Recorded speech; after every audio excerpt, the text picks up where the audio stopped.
દરેક સ્ત્રી માટે એ પોતાની જે પણ તેની ઓળખાણ છે અને તે ઓળખાણની સાથે સાથે જે તે પોતે જે પણ કાર્ય કરી રહી છે તેમાં તેને સ્વાભિમાન સાથે એક રિસ્પેક્ટની સાથે તે આગળ વધે તેવું દરેક લોકો ભલે ના ઈચ્છે પણ એ સ્ત્રી પોતે જરૂરથી ઈચ્છતી હોય છે. ઘણી બધી ભાગ્યશાળી એ સ્ત્રીઓ હશે કે જેમના ફેમિલીમાં એટલો સરસ એવો સપોર્ટ થતો હશે, ત્યારબાદ તેમની સાસરી પક્ષ તરફથી પણ ઘણો બધો સપોર્ટ થતો હશે.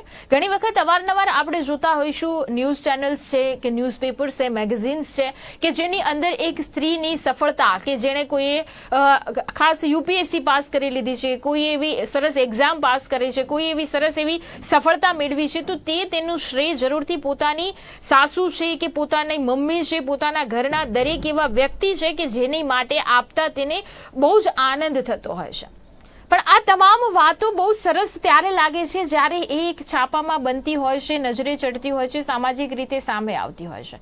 પણ એવી ઘણી બધી સ્ત્રીથી જોડાયેલી વાતો છે કે જેને આપણે હંમેશા છુપાવવાની કોશિશ કરતા હોઈએ છીએ અને તેમાં દરેક એ વર્ગ આવી ગયો કે જે અત્યારે અમને જોઈ રહ્યો છે. ક્યારેક ને ક્યારેક તો એવી કોશિશ થઈ જશે અને અત્યારે પણ કદાચ કરવામાં આવતી હશે. ભલે આપણે આગળ વધી રહ્યા છે, અત્યારે દીકરીઓ ચાંદ ઉપર જઈ રહી છે, ખૂબ મોટા મોટા એવા પ્રોજેક્ટ હેન્ડલ કરી રહી છે. કોઈ પણ એવી જગ્યા નથી કે જે જગ્યાએ પુરુષ સમોડી શબ્દ વાપરી અને સ્ત્રીને આપણે એક અલગ પ્રકારનો દરજ્જો નથી આપતા. સ્ત્રીને આપણે ખૂબ સુંદર રીતે અત્યારે તેને સ્વીકારવાની ભલે આપણે છટા બતાવી હોય પણ ક્યાંક ને ક્યાંક એકંદરે આપણે સ્ત્રીને તેના જે પણ કારણો છે, જે પણ તે સ્ત્રી હોવાના એ અહેસાસ તો ક્યારેક ને ક્યારેક જરૂરથી કરાવીએ છીએ, તેમાં પણ આપણે ચૂક નથી રાખતા. અલગ પ્રકારની માનસિકતા છે, સામાજિક રીતભાતો છે, સામાજિક નિયમો છે અને તેને ધર્મની સાથે જોડીને ખૂબ સરસ રીતે તેને વર્ણવામાં આવે છે અને તેનું વર્ણન થકી સ્ત્રીને એક અલગ પ્રકારનો દરજ્જો આપવામાં આવે છે. એની સાથે જ્યારે આપણે વાત કરીએ કે એક નાનકડી દીકરી છે, તે દીકરીને તે છોકરી છે, તું દીકરી છે, તારે આ નથી કરવાનું, તે વાત તો બહુ જોર જબરજસ્તીથી તેના મગજમાં ઘુસાડવામાં આવે છે. પણ એને શું કરવાનું છે અને કેટલું પોતાની જાત માટે સમજવાનું છે, તેના શારીરિક જે પણ અંગો છે તેના વિશે તેને શું વાત કરવી જોઈએ, કેવી રીતે તેને સમજવાના છે, તેના વિશે આપણે સમજણ નથી આપતા હોતા. છોકરી જ્યારે માસિકમાં આવે છે એટલે કે પીરિયડ્સ જેને કહીએ છીએ, ટાઈમ જેને કહીએ છીએ, તેમાં જ્યારે એની પહેલી વખત જ્યારે થાય છે ત્યારે તેને બહુ સારી રીતના એક રૂમમાં લઈ જઈને કોઈ એવો ગુનો થયો હોય તેનાથી એવા પ્રકારે તેને સમજાવવામાં આવે છે. ભલે અત્યારે ઉંમર વધી હોય પણ ત્યારે તો 14 વર્ષનો એક સમયગાળો કરતો કહેવાતો હતો, 12 થી 14 વર્ષનો. હવે તો જે પ્રમાણે આપણે ખાવાના ખોરાકો બદલાય છે તેવી રીતે ઘણો બધો બદલાવ આવ્યો છે, ઉંમર પણ એમાં નાની થતી ગઈ છે. પણ આ પીરિયડ્સ અને માસિક ધર્મની માસિકની અંદર ધર્મ પાછું આપણે ઉમેરીએ છીએ અને માસિક ધર્મ એમ બોલીએ છીએ, તેમ છતાં પણ અને ધર્મની સાથે કોઈ જ લેવા દેવા નથી, દૂર દૂર સુધી લેવા દેવા નથી તેવી આપણી માનસિકતા બંધાઈ છે.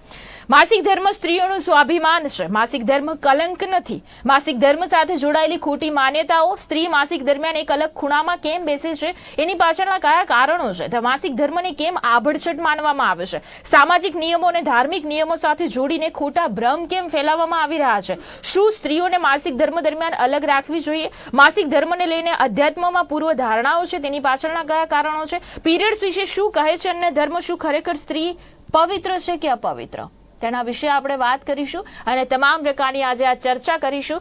આજે આ ચર્ચા કરવા માટે મારી સાથે બ્રેઇન એનાલિસિસ્ટ અને ખાસ કરીને આ વિષય ઉપર જ ઘણી બધી અવેરનેસ ફેલાવે છે, ઘણી બધા કામ પણ કરી ચૂક્યા છે અને અત્યારે કરે પણ છે તેવા પારુલ પટેલ અમારી સાથે જોડાયા છે અને એએમપી ગવર્મેન્ટ લો કોલેજ રાજકોટના પ્રિન્સિપાલ ડોક્ટર મિનલ રાવલ પણ અમારી સાથે જોડાયા છે. આપનું ખૂબ ખૂબ સ્વાગત કરું છું બંનેનું ગુજરાત ન્યૂઝમાં.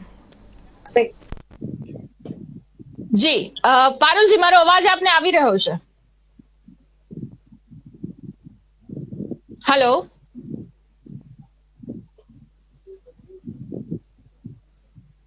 જી પારુલજી, મારો અવાજ આવે છે આપને?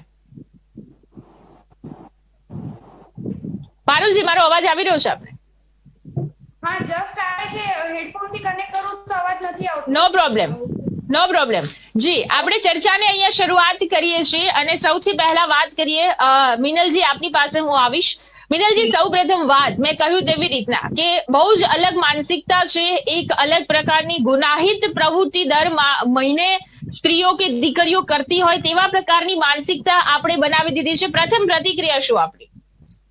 બિલકુલ.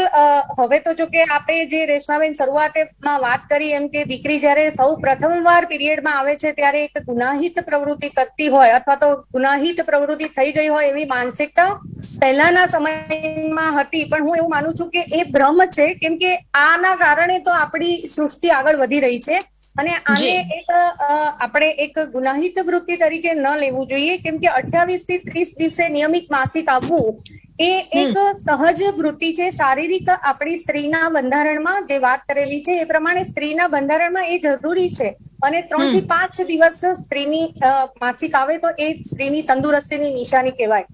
હવે પીરિયડ્સમાં સામાન્ય રીતે આપણે બધા જ જાણીએ છીએ કે સ્ત્રીઓને સામાન્ય રીતે શારીરિક પીડા થાય છે અને સાથોસાથ જે રીતની માનસિકતા ઘરમાં કુટુંબમાં અને જેમ આપણે વાત કરી કે ધર્મ સાથે એને વણી લઈએ છીએ અને સ્ત્રીને અપવિત્ર માનવામાં આવે છે, તો મારી દ્રષ્ટિએ તો બિલકુલ એ સ્ત્રી અપવિત્ર નથી અને એ એક શારીરિક સહજ વૃત્તિ છે. જેમ આપણા શરીરમાં બીજી બધી જ બાબતોમાં સહજતાથી આપણે બધું સ્વીકારી લેતા હોઈએ છીએ, તો આ માસિક ધર્મ પણ એક સહજ વૃત્તિ જ છે અને આની પાછળ લોકોની માનસિકતા એક પરિણામ છે. બાકી બિલકુલ મારી દ્રષ્ટિએ તો એ બિલકુલ એને અવગણી શકાય નહીં અથવા તો જે લોકોની માનસિકતા છે એ સ્વીકારી શકાય નહીં.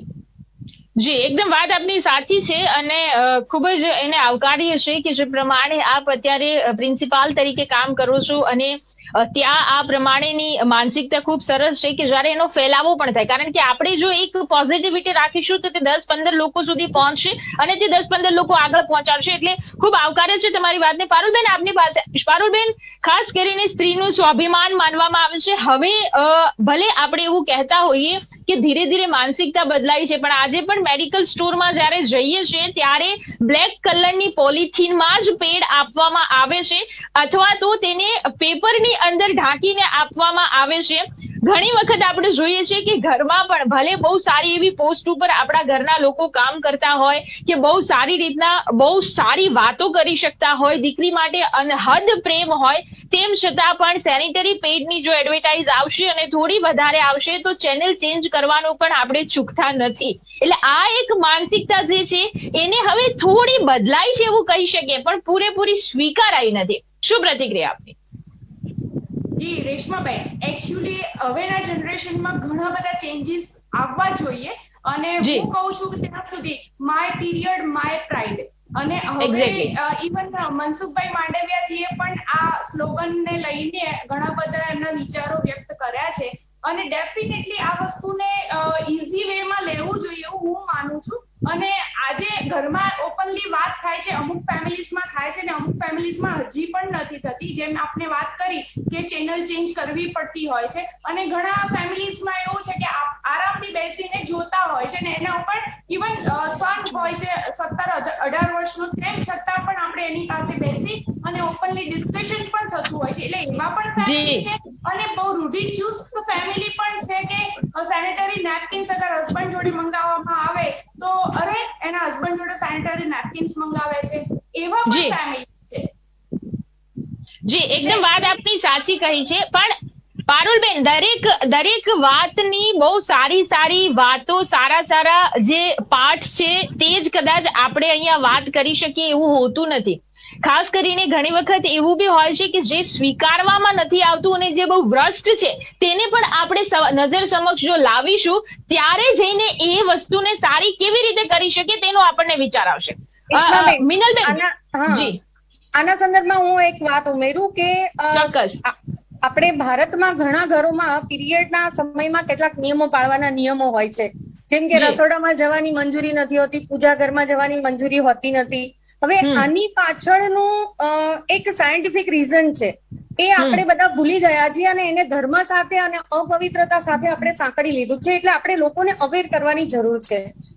સામાન્ય રીતે આપણે એટલું જાણીએ છીએ કે સ્ત્રીને આ મહિનાના આ 5 દિવસો દરમિયાન શારીરિક નબળાઈ આવે છે, કેમ કે શરીરમાંથી બ્લડનો સ્ત્રાવ વહી જતો હોય એટલે સ્વાભાવિક છે કે એની માનસિક કન્ડિશન પણ શારીરિકની સાથે મેન્ટલ કન્ડિશન પણ એની થોડીક એવી હોય કે જેના કારણે એને થોડોક આરામ મળે તો વધારે સારું. પહેલાના સમયમાં શું હતું કે સંયુક્ત કુટુંબમાં લોકો રહેતા હતા એટલે એક કરતા વધારે લોકોની રસોઈ બનાવવાની થતી, મસાલા વગેરે પણ જાતે બનાવવામાં આવતા હતા અને એના કારણે શું છે કે સ્ત્રીને આરામ મળી રહે એટલા માટે એવો નિયમ બનાવ્યો કે રસોડામાં જવાની મનાઈ છે. એટલે શું થાય કે સ્ત્રીને આરામ મળી રહે. બીજી બાબત, પૂજા ન કરવાની જે વાત છે તો સામાન્ય રીતે પહેલાના સમયમાં મંત્ર જાપ કરી અને પૂજા તો જ પૂજા પૂર્ણ થયેલી ગણાતી હતી. એટલે શું થાય કે મંત્ર જાપનો સમયગાળો વધારે હોય અને એ સમયગાળા દરમિયાન સ્ત્રી મંદિરમાં પૂજામાં એટલો સમય આપી ન શકે અને એટલા માટે એને એક સાયન્ટિફિકલી આરામ મળી રહે એ માટે એમ વાત કરી કે મંદિરમાં ન જવું.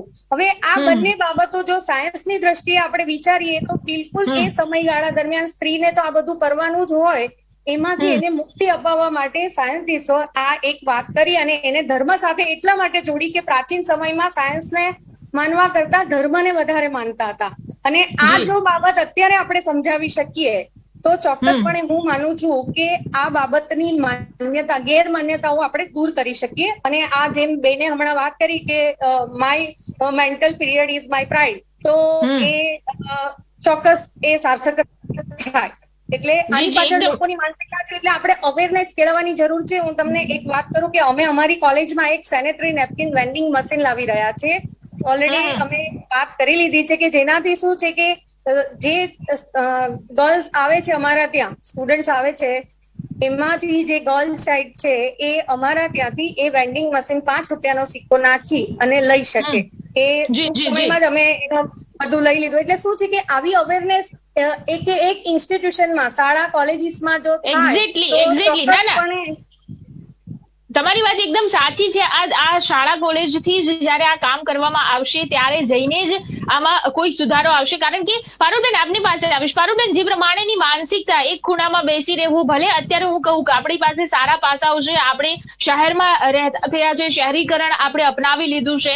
હવે દરરોજ જો પુરુષ કામ માટે જાય છે તો સ્ત્રી પણ કામ માટે જાય છે. એટલે સ્ત્રી હવે જાતે આમાં એક્સેપ્ટ કરતી થઈ છે કે 5 દિવસ મને થોડી ના ઓફિસમાંથી રજા મળવાની છે તો 5 દિવસ તમે મને ઘરમાં કઈ રજા નથી આપવાના. હું અત્યારે 5 દિવસ ઓફિસમાં બી જઉં જ છું તો 5 દિવસ ઘરમાં કેમ ના કામ કરી લઉં? એટલે મારે એમાં નથી પડવું. એટલે હવે આ માનસિકતા સ્ત્રીઓની બદલાઈ છે અને એને મને સ્વીકારવી તો પડશે જ. ભલે એક વખત માટે આપ જોશો, કદાચ આપ બંને વાતે સહમત પણ થશો કે પારુલબેન, અહીંયા સ્ત્રીઓએ લડીને જ આ માનસિકતાને બદલી છે અને તેમણે જ આ નિયમો તોડ્યા છે. શું કહેશો આપ? રેશમાબેન, એકદમ સાચી વાત કહી કે આપણે જાતે જ આની સામે ફાઇટ કરવી જ પડશે અને એના વગર કોઈ સોલ્યુશન નથી. અને બીજું છે કે જેમ મિનલબેને વાત કરી કે જે આપણે રૂઢિચુસ્ત દિવસોમાં આપણે અંદર ઘરમાં બેસી રહેતા હતા, એનું રીઝન એક બીજું છે. બેને કહે એકદમ પ્રોપર છે. બીજું રીઝન છે કે એ જમાનામાં મેન્સ્ટ્રુઅલ હાઇજીન પ્રોડક્ટ્સ અવેલેબલ જ નહોતા. એટલા માટે આપણે ખૂણામાં બેસી રહેતા હતા કેમ કે ઓપ્શન જ ના હોય. એટલે ડેફિનેટલી બ્લીડ કરતા હોઈએ તો કપડા ખરાબ હોય એટલે પેલા ખૂણામાં ગોદડી પાથરી બેસવાની બધાને ઘરમાં 5 દિવસ સૂચન આપવામાં આવતું હતું. અને એ જગ્યા ઉપર કોઈ જાય પણ નહીં, કે કિચનમાં ઉભા થઈને જાય કે પૂજા કરવા જાય તો કપડા એમના ખરાબ હોય. આપણે ઓપનલી આજે ટેબુ નથી માનતા અને ઓપનલી વાત કરીએ છીએ એટલે હું પણ આજે ઓપનલી બોલી રહી છું. એટલા માટે પછી ધીરે ધીરે ક્લોથ પેડ યુઝ, કારણ કે ક્લોથ પેડ ક્યારે યુઝ કરે જ્યારે આગળના જમાનામાં પેન્ટીઝ નતા તો ક્લોથ પેડ પણ યુઝ નતા કરી શકતા. પછી ધીરે ધીરે પેન્ટીઝ આવી, પછી ક્લોથ પેડ્સ આવ્યા, એના પછી થોડું ઓકે થયું, એના પછી સેનેટરી નેપકિન્સ આવ્યા. સેનેટરી નેપકિન્સ એ આપણું ઘણું બધું જીવન બદલી નાખ્યું. પછી ટેમ્પોન્સ આવે અને એના પછી અત્યારે મેન્સ્ટ્રુઅલ કપ આવ્યા છે કે જે એકદમ કહેવાય ને એડવાન્સ રિવોલ્યુશનરી પ્રોડક્ટ છે. અને એને લઈને જો અગર કોઈ પણ જેન્ટ્સના જેમ આપણે જિંદગી જીવી શકીએ છીએ. એટલે હું માનું છું ત્યાં સુધી આમાં પણ ચેન્જીસ લાવવા બહુ જરૂરી છે. એક્સેપ્ટન્સ, જેમ કે મોબાઈલની વાત કરીએ તો સંદેશ વ્યવહાર પહેલા ટપાલથી થતું હતું, પછી ધીરે ધીરે આપણે લેન્ડલાઇન ફોન આવ્યા, લેન્ડલાઇન ફોન થી પછી આપણે પેજર આવ્યા, પેજર થી લઈ અને મોબાઈલ ફોન સાદા આવ્યા, સાદામાંથી પછી આપણે એડવાન્સ સ્માર્ટફોન આવ્યા. તો જેમ જેમ ટેકનોલોજી ચેન્જ થતી જાય છે એમ એમ આપણું લાઈફ સ્ટાઇલ બદલાતી જાય છે, એટલે ઈઝી થતી જાય છે. સેમ વે આપણને લેડીઝે આગળ આવવું જોઈએ અને ઓપનલી આ વસ્તુ પર ડિબેટ કરવી જોઈએ. અને હું થેન્ક યુ કહીશ આપની ચેનલને કે આપણે ઓપનલી આ વસ્તુને ડિસ્કશન કરવા માટે આ પ્લેટફોર્મ પર બોલાવ્યા છે. અને એ જ વસ્તુને લઈને અગર અવેરનેસ પ્રોગ્રામ્સ રેગ્યુલર બેઝિસ ઉપર અગર થતા જાય અને લેડીઝ જોડાતી જાય તો ડેફિનેટલી આ વસ્તુમાં બદલાવ આવશે જ. 2 વર્ષ 5 વર્ષ લાગશે પણ ડેફિનેટલી ચેન્જ આવવાની શક્યતા છે. જી, એકદમ વાત સાચી છે. એ જ આશા આપણે તો રાખીએ છીએ, કારણ કે અત્યાર સુધી જે ચેન્જ આવ્યો છે તે મહિલાઓ અને પુરુષો દરેકના સાથથી જ આ ચેન્જ આવ્યો છે. કારણ કે ઘણી બધી વખત આપણે જોયું છે કે રૂઢિચુસ્તતા એટલી બધી છે, એટલે ઓર્થોડોક્સ થોટ્સના કારણે ઘરમાં ભલે મહિલા ઘણી બધી સારી એવી જોબ કરતી હોય, ઘર ભલે વેલ સેટેડ હોય, તેમ છતાં પણ એક એવો વિચાર જે છે એવું કે ના આ દિવસોમાં આ કામ તો નહીં જ થાય. એટલે એ માનસિકતાને પછી હસબન્ડ વાઈફને કદાચ સપોર્ટ કરતો થયો કે ભલે હવે મને ખબર છે તારે કોઈને કહેવાની બહુ જરૂરત નથી હોતી. એટલે આવા પ્રકારની જે માનસિકતા ધીરે ધીરે આવી અને એમાં એક બદલાવ આવ્યો કે હસબન્ડ જ આગળ આવીને કદાચ એમની મમ્મીને કે એમના ઘરના જે કાકી માસીઓ જે પણ અનધર જે ખાસ કરીને લેડીઝ છે તેમને સમજાવતા થયા કે આ એક સાયન્ટિફિક રીઝન છે ને એ આવવાનું છે, તો એની અંદર કેમ આ વસ્તુ સ્ટોપ કરી શકે, કયા કારણથી કરી શકે. એટલે એક માનસિકતા છે. ડોક્ટર મિનલ, અહીંયા ખાસ મહત્વની વાત એક બીજી એ છે મિનલબેન કે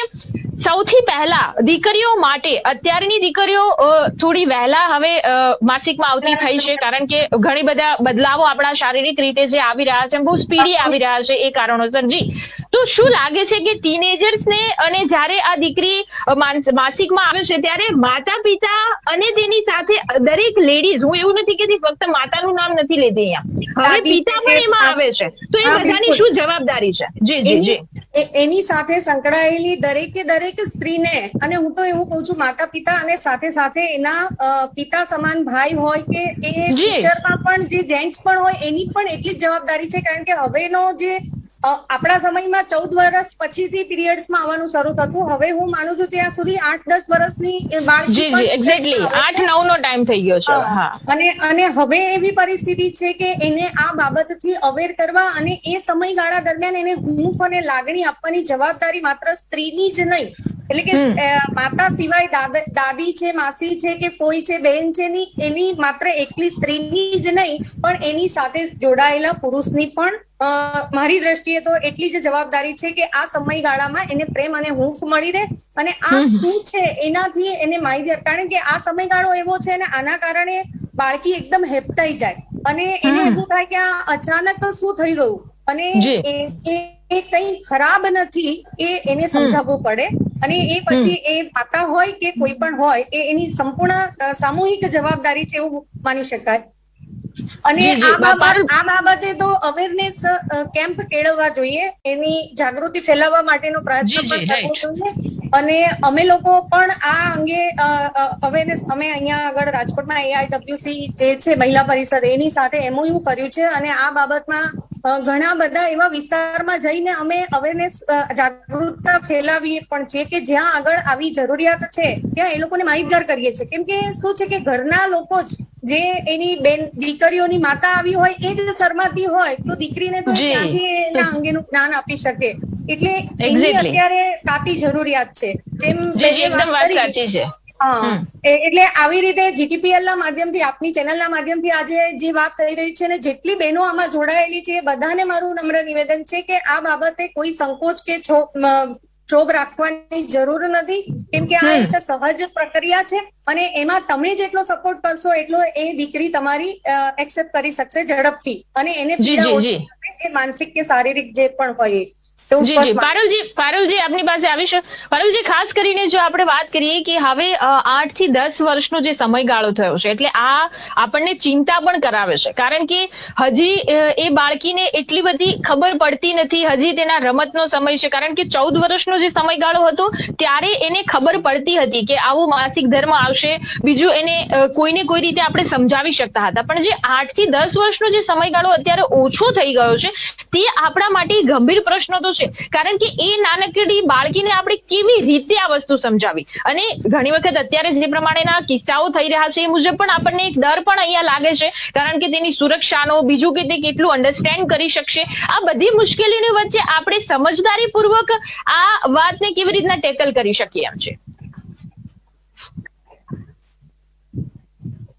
એકચ્યુઅલી છે ને હવે એટલું સારું છે કે હજી જુનિયર સિનિયર કેજી માં આજે good touch, bed touch, basic concept શીખવાડવામાં આવે છે, બરાબર છે. એટલે 3, 4, 5 વર્ષથી બચ્ચાઓને એવું શીખવાડવામાં આવી રહ્યું છે. અને આમાં છે ને સૌથી વધારે મધર્સ નો રોલ રહેશે કે મધર્સ એને કેવી રીતે ટેકલ કરે છે રૂટીન લેંગ્વેજમાં. એકદમ હાવી પણ ના કરવું જોઈએ કે ભાઈ ગભરાઈ જાય બચ્ચું, અને એકદમ ઈઝી વેમાં એને શીખવાડવાનો પ્રયત્ન કરવો જોઈએ. અને સૌથી મોટું અગર જો હું કંઈક વિચારું છું તો ગવર્મેન્ટ જો આનું ઇનિશિયેટિવ લે છે અને દરેક કોલેજ, સ્કૂલ્સ ને બધી જગ્યાએ કમ્પલસરી આના સેમિનાર્સ અરેન્જ થાય છે. ઘણી સ્કૂલો, કોલેજોમાં થતા હોય છે. જેમ કે કાલે પણ એક જગ્યાએ સેમિનાર હતો. તેમ છતાં પણ અગર બધી જ સ્કૂલ કોલેજમાં થવા લાગે ને તો ઓપનલી એકદમ જ કહેવાય ને કે અલગ જ એનો બદલાવ દેખાશે. અને સ્કૂલ્સમાં નાની છોકરીઓ છે જે એકદમ એ ઓપનલી વાત કરી શકશે. અત્યારે મમ્મીને પણ નથી કહી શકતી, ઘણી વખત ટીચરને નથી કહી શકતી. સ્કૂલમાં ગયા હોય અને અડધો દિવસ થયો હોય ને પછી પીરિયડમાં થાય છે તો એટલું બધું એમ્બેરેસિંગ ફીલ કરતી હોય છે કે ભાઈ અને કે યુનિફોર્મ બગડ્યો હોય, ટીચરને કહેવા જાય તો શરમ આવે, ફ્રેન્ડ્સને પણ. એટલે એટલું બધું એ લોકોને એવું પ્રોબ્લેમ્સ થતા જ હોય છે. તો બેટર છે કે ઓપનલી ડિસ્કશન થવું જોઈએ, જે આજે આપણે કહ્યું છે સેમ વે સ્કૂલ્સમાં અને કોલેજીસમાં પણ થવાની જરૂર છે. મારી દ્રષ્ટિએ પ્રાઇમરી સ્કૂલમાંથી શરૂઆત કરવી જોઈએ, કારણ કે હવેનો જે સમય છે એમાં 8 થી 10 વર્ષની બાળાઓ થઈ રહી છે, તો શરૂઆત પ્રાઇમરી સ્કૂલથી કરવું જોઈએ. તો કોલેજ આવતા સુધીમાં એને બધું જ નોલેજ મળી ચૂક્યું હોય. જે એકદમ વાત સાચી. મિનલબેન, ખાસ કરીને જયારે આપણે અહીંયા વાત કરીએ છીએ કે જે આપણે બદલાવ લાવવો જોઈએ, હવે તો કહેવાય કે બાળકોના ભણવામાં પણ આવે છે. પહેલા એક સમય હતો, મને યાદ છે, મારો પોતાનો અનુભવ કહું કે જયારે અમે ભણતા હતા અને અમે ભણ્યા ત્યારે એ સબ્જેક્ટ જયારે ડિસ્કસ થવાનો હતો ત્યારે 100% બધા નીચું નાખીને બેસેલા હતા. આ હું સ્વીકારું છું. આ હું સ્વીકારું છું. અત્યારે ભલે આ પ્લેટફોર્મ પર બેસીને આના વિશે ઓપનલી ચર્ચા કરતી હો, પણ ત્યારે એકદમ નીચું નાખીને જોતા હતા. કોઈ છોકરાની સામું જોતું ન હતું અને કોઈ છોકરા છોકરીઓનું સામું નતા જોતા. હા, એટલે આ એક માનસિકતા જે છે. પણ હવે અત્યારના જે કહેવાય કે બાળકો છે, હવે એમની માનસિકતા થોડી ફ્રી વાળી બની છે. એકદમ ફ્રીડમ તે પોતે ફીલ કરી રહ્યા છે. ઇવન પોતાના બેસ્ટ ફ્રેન્ડ હોય, છોકરી છોકરાઓ, તો એમને ઓપનલી કહી શકે છે કે હું આજે પીરિયડ્સમાં થઈ છું, કે હું પીરિયડ્સમાં થવાની છું, હું નથી થઈ. આવા બધી વાત. એટલે કહેવાય કે એક પ્લસ પોઈન્ટ છે. પણ એની સાથે સાથે કહેવાય ને કે સમજણ શક્તિની સાથે સાથે બીજી પણ ઘણી બધી વાતો આવતી હોય છે, જેમાં પોઝિટિવ નેગેટિવિટીની કદાચ ખ્યાલ નથી આવતો. તો મિનલબેન, ખાસ આમાં વિદ્યાર્થીઓને પર્ટિક્યુલરલી, એમાં બોયઝ ગર્લ્સ બંને આવશે, કારણ કે જો પોતાની બેન ત્યાં ભણી રહી છે તો પોતાના ભાઈની જવાબદારી બનતી હોય છે, અને કરે પણ છે ભાઈઓ. હવે તો એવું નથી કરતા. હા, હવે તો કરે પણ છે. પણ તેમ છતાં એમને કેવી રીતે આપણે સમજાવી શકીએ કે જેથી બેન છે, ઘરમાં કોઈ પણ લેડી છે, તો એ એક પુરુષ થશે ત્યારે તો પોતાની પત્નીને પણ એટલો સપોર્ટ કરી શકે. બિલકુલ. હવે આમાં તમે જેમ કીધું ને કે ઘરમાં જો આ અંગેની ચર્ચા થાય તો એક શાઇનેસ જતી રહેશે. જેમ કે પેડમેન આવ્યું 3 વર્ષ પહેલા, પેડમેન મૂવી આવ્યું. મારો દીકરો એ વખતે 13 વર્ષનો હતો, તો અમે એને લઈને પેડમેન મૂવી જોવા ગયા હતા. તો ઘરમાં એ જ ચર્ચા થઈ કે દીકરાને લઈને તમે પેડમેન જોવા ગયા છો, તો મેં કીધું આ એને પણ એટલી જ સમજવાની જરૂર છે. એટલે પરિસ્થિતિ એવી છે કે ઘરમાં જયારે ચર્ચા થાય છે તો ત્યારે માત્ર ને માત્ર દીકરીને જ આ વાત સમજાવવાની જરૂર નથી કે આ એક સહજ પ્રક્રિયા છે અને એ આપણા જીવનનો એક ભાગ છે. અને એ રૂટીનમાં જે રીતે આવતું હોય એને સહજ રીતે આપણે સ્વીકારવું જોઈએ. અને એ રીતની જો ટ્રેનિંગ ઘરમાંથી જ આપવામાં આવશે બાળકોને નાનપણથી જ, તો મને લાગે છે કે કોઈ પણ દીકરીને આવી સમસ્યાઓનો કે સંકોચનો સામનો કરવો નહીં પડે. એટલે જવાબદારી માત્ર માતાની જ છે એવું નથી, કુટુંબના દરેક વ્યક્તિની છે અને શિક્ષકોની પણ છે. જી જી એકદમ વાત સાચી. આપણી પાસે સમય હવે સમાપ્ત થઈ રહ્યો છે. દર્શક મિત્રો, મહત્વની વાત કે ખાસ કરીને માસિક ધર્મ પીરિયડ જેને આપણે કહીએ છીએ, અત્યારે જે પણ લોકો અમને જોઈ રહ્યા છે તે તમામ લોકોએ કોઈ સંકોચ કરવાની જરૂરત નથી. આ એક સહજ પ્રક્રિયા છે અને તે પ્રક્રિયાને આપણે સ્વીકારવાની છે. ઘરમાં જો દીકરી માસિક ધર્મમાં આવે છે કે તે પીરિયડ્સમાં થાય છે તો એક અલગ જ પ્રકારનો માહોલ છવાઈ જાય છે. અને જો કોઈ એવા વ્યક્તિથી પૂછાઈ ગયું કે એને શું થયું છે કે શું નથી થયું, કે રસોડામાં કેમ નથી જતી, એની તબિયત કેમ ખરાબ છે, તો એક આખો સોંપો પડી જાય છે ઘરમાં કે હવે જવાબ કોણ આપશે કોઈ વડીલને કે શું થયું છે. એટલે આ પ્રકારની જે માનસિકતાની જે સોંપો પડે છે ને એ જ સમયને આપણે કાપવાનું છે કે એકદમ ફટ કરીને આપણે બોલી શકીએ કે એ પીરિયડ્સમાં છે. ત્યારે એક બહાના આવતા હોય છે કે એને નથી જવાય એવું, એ મંદિરમાં ના જઈ શકે, રસોડામાં ના જઈ શકે. આવા પ્રકારના વાક્યો વાપરવાનું જો આપણે બંધ કરીશું ને ત્યાં જ જઈને ક્રાંતિ આવી જશે અને આ વસ્તુને સ્વીકારી શકાશે. તો આ તમામ પ્રકારની ચર્ચામાં મારી સાથે પારુલબેન અને મિનલબેન જોડાયા હતા. ખૂબ ખૂબ આભાર આપનો. Thank you very much. Thank you. તો દર્શક મિત્રો, ફરીથી મળીશું એક નવા વિષય ઉપર ચર્ચા કરવા માટે. ત્યાં સુધી રજા.